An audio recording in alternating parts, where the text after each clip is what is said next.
Okay, so of course, with Biden's rough few months where his popularity ratings continue to dip more and more, even among Democratic voters, frustrations only continue to build. On Monday, when fielding questions about inflation and how that could impact the midterm elections, he was caught on the hot mic calling the reporter a stupid SOB. Watch. Why are you sending 8,500 troops to Ukraine, possibly? Thank you, guys. Will you take questions on inflation then? Let's move. Thank you.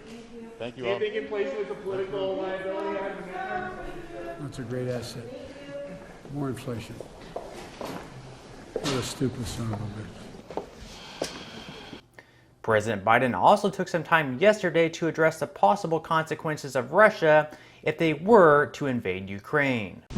You guys have any questions? I know you never have questions. I know. Do you mind, this morning you seem to spend a lot of time with your national security team at the White House. Are there any updates on Ukraine, Mr. President? No updates, except that there's been no change in the posture of the Russian forces. There have, and now they're, as you know, they're along the entire Belarus border.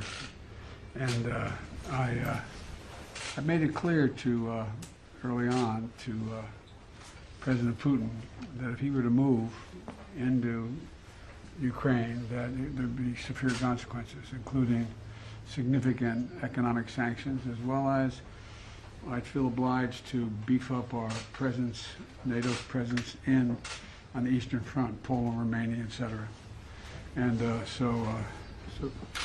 but I see, I was watching one of you on television pointing out the fact that, and I think you got it right, whoever it was, I'm embarrassed, I don't remember who, saying that this is all Putin. I don't think even his people know for certain what he's going to do. Would you ever see yourself personally sanctioning him if he did invade Ukraine? Yes, You would? I would see that. What would it take to trigger the deployment of the 8,500 troops that you've put on high alert? And what's your message to those forces that are on high alert? Those forces on high alert they're part of a NATO operation, not a sole U.S. operation, and I've made it clear to President Putin that we have a sacred obligation, Article 5 obligation to our NATO allies, and that if in fact he continued to build up and or was to move, we would be reinforcing those troops. And I've spoken with every one of our NATO allies in person, not person, virtually, and we're all on the same page. We've got to make it clear that that there's no reason for anyone, any member of NATO, to worry whether or not NATO would come to their defense. And Mr. President, what about? May I ask you about when you'll make a decision about deploying those troops? What will lead to that? What would lead to that is what's going to happen, what Putin does or doesn't do. And I may be moving some of those troops in the nearer term, just because it takes time. And again, it's not provocative. It's just exactly what I said. Is that as long as we have to reassure. If you notice, you don't see a lot of concern in terms of their security of our NATO allies in Western Europe, but in Eastern Europe, there's reason for concern. They're along the Russian border, they're the Belarus border. So everyone from Poland on has reason to be concerned about what would happen and what spillover effects could occur. We have no intention of putting American forces, our NATO forces, in Ukraine. But as I said, there are going to be serious economic consequences if he moves. Can you tell me whether you think, sir, that the risk of an invasion is increasing or decreasing or steady just as it has been these recent days? You know, I'll be completely honest with you.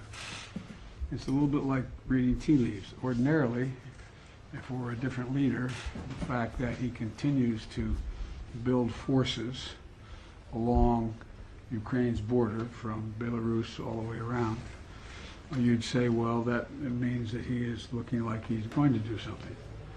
But then you look at what his past behavior is and what everyone is saying, and his team, as well as everyone else, as to what is likely to happen. It all comes down to his decision. Look, let me conclude by saying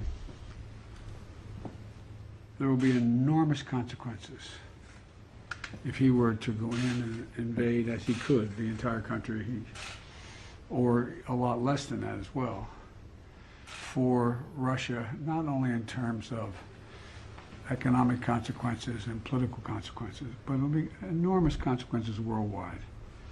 This would be the largest, if he were to move in with all those forces, it'd be the largest invasion since World War II. It would change the world. Thank you, guys. If you enjoyed the content in today's video, make sure to give it a like and leave a relevant comment below. Thank you so much, and I truly hope you have a great rest of your day.